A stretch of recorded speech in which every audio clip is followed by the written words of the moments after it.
Sex. We're Tony Martin and we're Ed Kavalee. And over the last 6 weeks, we've shown you what you need to make your own hit TV show. But tonight, we'll show you what you don't need. Because tonight's show is all about things going wrong. Oof. Didn't you just know that was going to happen? That as soon as I said things going wrong, something was going to...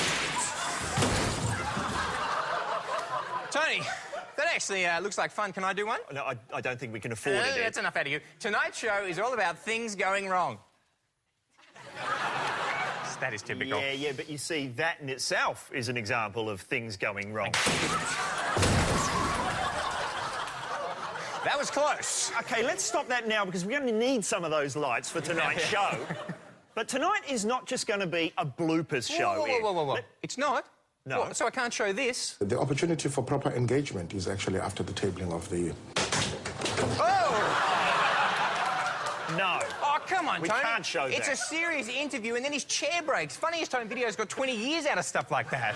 OK, it's a dignified man having a furniture malfunction. What is funny about that? Everything. He felt the chair break and he just kept talking. It's a top-quality blooper. And now, let's show some reporters being electrocuted. No slapstick bloopers. News reporters with their norks falling out. No. Tonight is a serious show, a warning, if you will, about the many things on TV that can go very wrong or are very wrong. You mean the Logies? Yes, I do, in fact.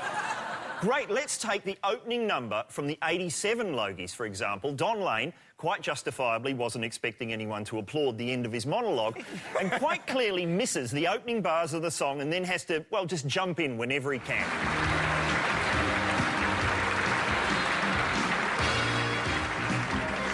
Be here. Frankly, I feel right at home. Here is where the excitement is.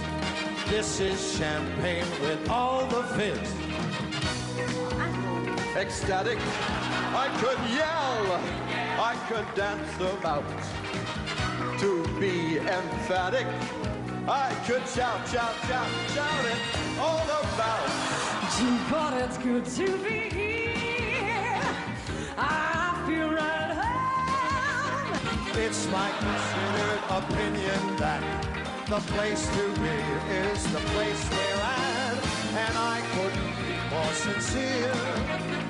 Gee, but it's good to be anywhere but here. Oh, that is a spectacular example of the dangers of going live and of letting Kerry-Ann sing. Yes, now here is just 5 mistakes that we spotted. Don's unaware he's still on camera. There was Kerry-Ann singing in the dark. This shot of Denise Drysdale's leg. This shot here. Yes, and then this shot here. I should say that Jason did win the Silver Logie for Best New Mullet that year. And, Tony, what was the story with Daryl hitting himself over the head with that bottle? I think that was just a bit of impro. But the thing is, things love to go wrong on live TV, so don't overpromise, which is exactly what happened on April 21, 1986, when 30 million Americans tuned in for this. It may be Chicago's equivalent of King Tut's tomb. It belongs to the king of a criminal empire. Scarface Al Capone may have built it, and nobody knows what's in it. Some say money. Some say body. Some say it's booby trap, and we're going to open it. But most said you're going to make a dick of yourself, if he hadn't already in that promo. How's the insistence on Scarface Al Capone to not confuse him with any of the other Al Capones? But, of course, the safe was empty, and the show became a punchline to this very day, as you can see. Tone, what were they expecting to find in there? Well, exactly. What could possibly have lived up to all that hype? I reckon the only thing they could have found in there that would have made everyone happy would have been Maru, the world's most popular internet cat. That is not Maru. That is not Maru. We can't afford Maru. Nobody can. OK, that's high-risk live TV. Lots could go wrong, but making it simpler doesn't necessarily make it easier. Look at what happened earlier this year on Channel 10's The Circle when they were talking to a man with no arms or legs. Would you please thank our remarkable guest this morning, Nick Voice. And now here's Marianne. It's difficult to find ways to entertain the family these days without it costing an arm and a leg. Please. Now, that would have been a genuine accident. The show's live. They wouldn't have realised it until it was too late. No, but awkward mistakes happen all the time like that on TV if you're not careful. Here's another example. And now, I've got some footage of one of the most misguided people I've ever seen on television.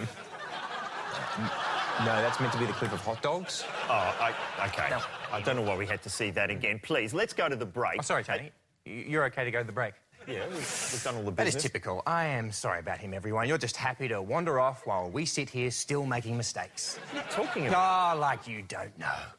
The start of our show, it's missing warmth. It's missing relatability. We just start banging on about how to make television without ever reaching out to these good people.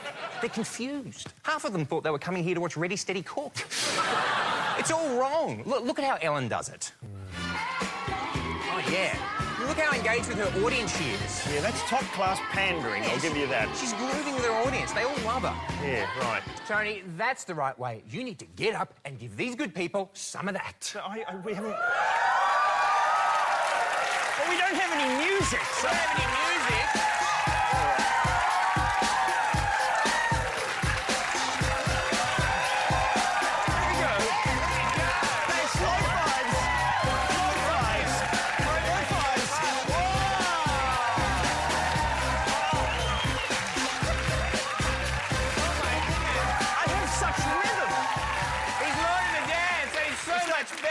OK, we've only just begun to show you what can go wrong on TV. But coming up after the break...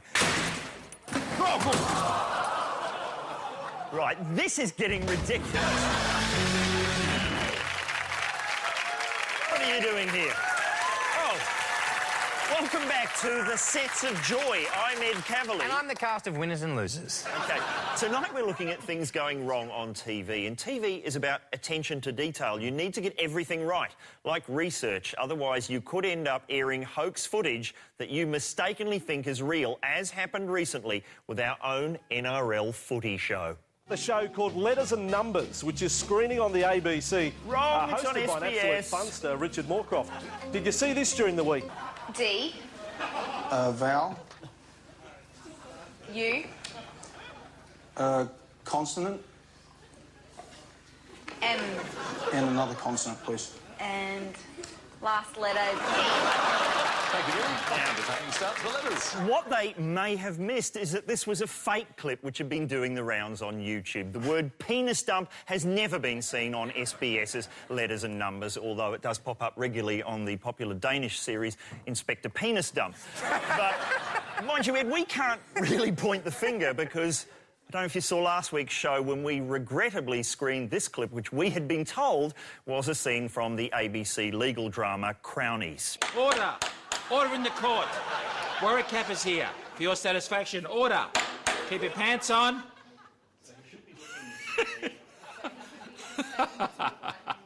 It's going, isn't it?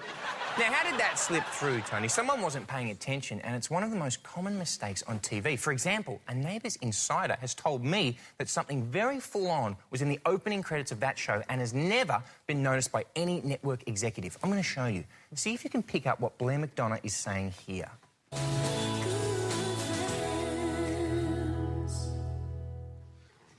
Do you see that? Everyone's having a great time, but let's have a look at that again with subtitles for Blair.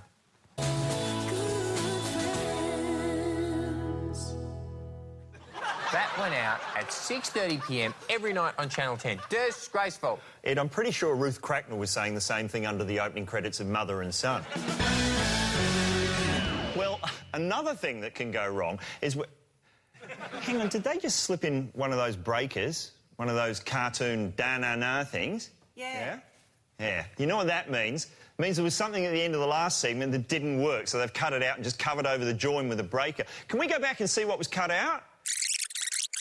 Ed, I'm pretty sure Ruth Cracknell was saying the same thing under the opening credits of Mother and Son.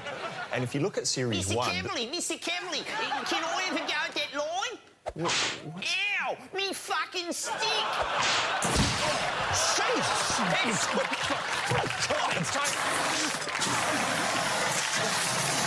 All right. I can see why that was cut out. But that's how it works. And when those breakers comes in, it means something terrible was just about to happen. Hey, Tone, I have just had the best night with the guys from the footy shop. Very dodgy, Tone. Let's move on. What about wrongness in casting? Now, I've been watching Wild Boys and loving it. Oh, really? Yeah. A tough bushranger show, but everywhere I go, people come up to me and they say, "Hey, Ed, I think there's something wrong here with Dan McPherson and the other guy. They're meant to be tough bushrangers, but they look all feminine." Well, here they are as bushrangers, Jack and Dan. All right, I can sort of see what they mean. Jaunty scarves, lip gloss, designer stubble, a bit of gel in Dan Mac's hair. It's not that tough, it's a bit wrong. But I can tell you it's a lot tougher than what they were originally going to wear. Yeah. Okay, that's from the pilot. Yeah, it's from the pilot. You know what it is? You just hate to be riding a horse through the bush and catch a nipple ring on a branch, you know? OK, Tony, what about reality? Now, the X Factor is so slick and carefully manufactured, Tony, you would think that nothing could unintentionally go wrong. No. Especially if you had the classic sob story going for you. I really want to give back something to my mom, and she works really hard, and I've never been able to...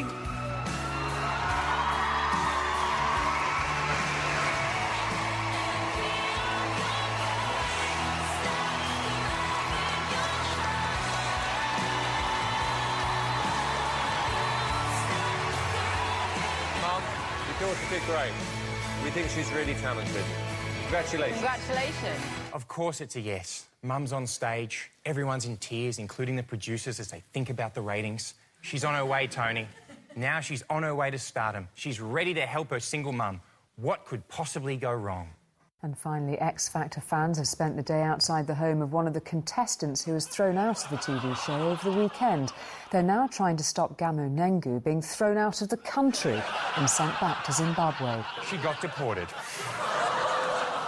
It's the wrong ending, Tony. And Simon Cowell was allowed to stay in the country? That is really wrong. OK, but what we saw there, that was an example of reality ruining reality TV. That is the worst. It's so basic. Check if your contestants are in the country legally. Now, after the break, we'll be joined by Altian Childs and his entourage. Surely that's wrong. Yes, it is. Don't miss it.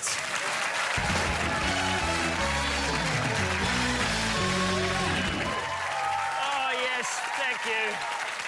Thank you, and welcome back to Yasmin's Getting Married. And tonight we're looking at things going wrong on TV. Yes, Tony, and we have gone wrong massively from the start. Yes, I know. I've been reading those tweets. But it's time now for our mystery guest. And you know what we need, Ed? We need somebody who's seen it all go wrong. We need the Nine Network's longest-serving employee.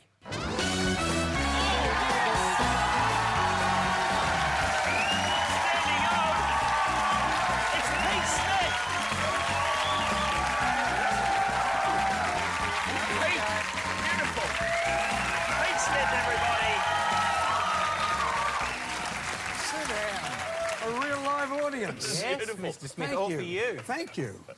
You look fantastic. Yeah, I feel fantastic. It's good to be here. Mind you, at my age, it's good to be anywhere. Yes, well, now, a lot of our younger viewers may not recognise the face, but surely everybody remembers this.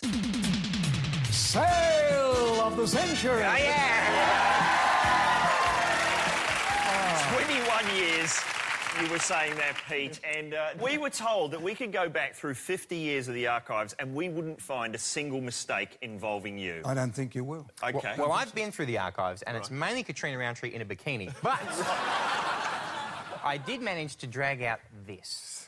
King Ethelred the Unsteady. That's not Pete, no. Okay. Here comes Pete. I say? That's him. Whoops. Oh. And now...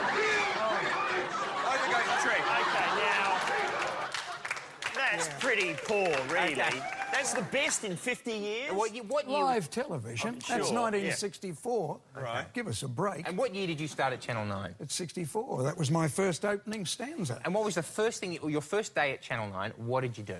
I opened a door for Graham Kennedy dressed as a Roman centurion. That was my big... He called me Fraticus, or Farticus instead of Spartacus. No. In 1964, that was raunchy. You know what? I think we might have a little bit of that. Shall we have... Yeah. Spartacus, what are you doing with my Tartacus? OK. There's Pete. I was Have a look kissing at your Pete's empress, foot. sire. Looks like his shoes come off, and he obviously doesn't think he's on camera. He's going to sneak it back on, and the cameraman very subtly reframes. Okay. I've never noticed that. That's all we can find in 50 years, Pete. Not bad for 50 years. Now, Pete, what about people being drunk on air? Have you come across much of this over the Well, years? the Big Logies presentation introducing a guy called Michael Cole back in the 70s, the Mod Squad. Oh, yeah. They brought him out from America. Right. Bert introduced him on the stage live, and he was in the toilets. Was he? They went out to the toilets. The production manager had to actually tuck him in. Wow. And bring him on stage, and when he got on there and saw the live audience, he got such a fright he yelled out an abbreviated form of the word fertiliser. Oh, no. Not manure either. Oh, please, Pete, please. Pete. 1970, you know. Keep it clean. Wasn't nice. Well, of course, it is a problem, people having a few too many before appearing on TV. Among those who have famously appeared drunk on air, Oliver Reed on The Michael Aspel Show, Chopper Reed on the ABC's McFeast, and Tara Reid on almost every episode of Tara-Dice. I can't say whether Mike Reed was ever drunk when he played Frank Butcher on EastEnders, but it's surely the only explanation for lines like this. This is my daughter we're talking about, and it's you. And I love you, you balmy old horse. It was a brilliant piece of writing from Frank's final ever appearance on the show, but getting rid of his character proved a huge mistake for the show's producers. Much like when Channel 9 stopped getting you to do those announcements over the end of the shows. Remember that, people? That was the biggest mistake they ever made, so no more. Next on 9, The Commish. Oh, that was... That's one of my favourites. OK, now, things can go wrong for any celebrity on TV at any time. Just this morning, we received this amateur footage of the Channel 7 Sunrise cash cow. I should warn, this may prove upsetting for some viewers. Oh, no, Tony. Tony, is that an abattoir? Oh, no. Oh, no. Oh, no. Please. Oh, no. He's dancing his way in there. Oh, the other cows are pushing him in. Nobody likes to see that. I'm sorry you had to see that, Pete. Sorry. I think we should go to a break. Pete, do you want to stick around? Absolutely. Please, stay with us. We won't show that again.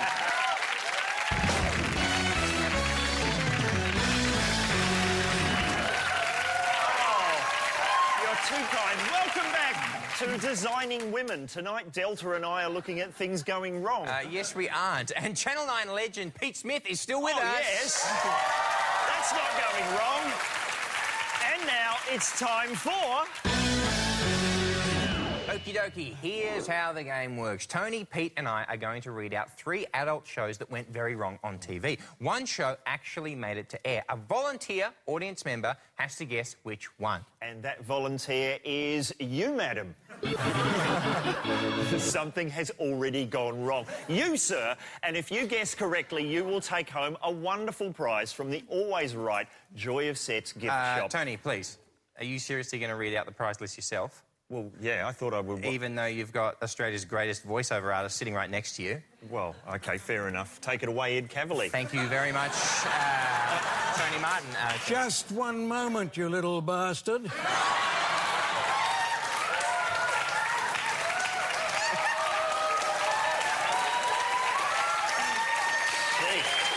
Yes, you could win a wonderful prize from our Joy of Sets gift shop. And helping us out with the pointing tonight, would you please welcome the author of Schindler's List, Mr. Thomas Keneally. Our prizes include the Hooly Doolies live on tour, featuring the notorious footage where someone gets stabbed at Altamont. What TV show is that? Featuring, as it says on the box, David Duchovny. The extremely rare Copper Logie, a unique collaboration between TV Week and my very good friends at Copper Art. And the remains of the Channel 7 Sunrise cash cow. It could all be yours tonight.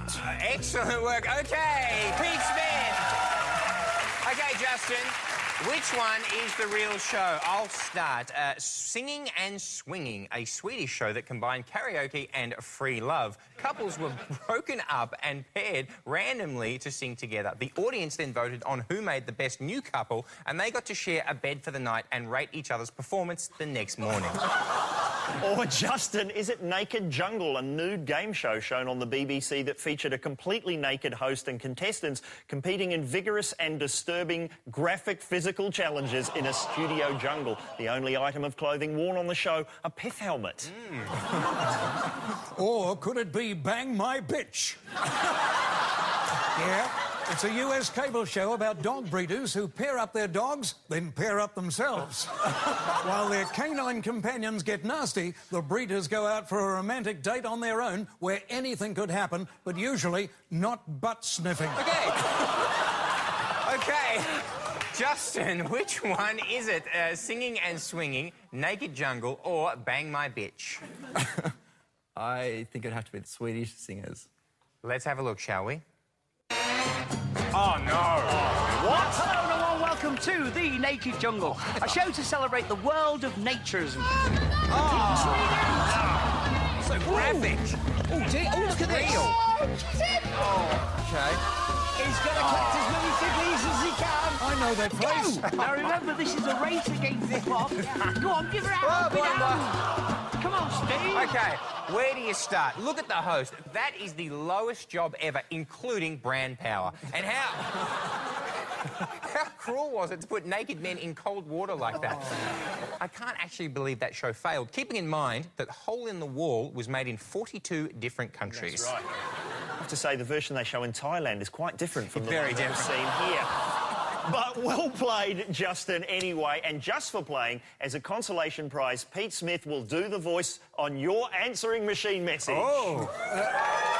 Yes. For a small fee. Oh, of course. A bit of money. Would you please thank the living legend, Pete Smith?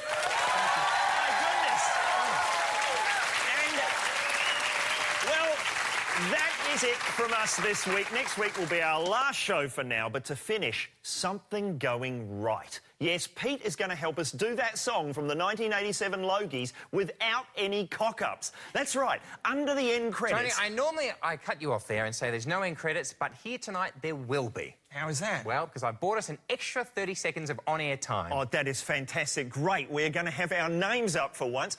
Can you just super up? This has been... Oh, very funny.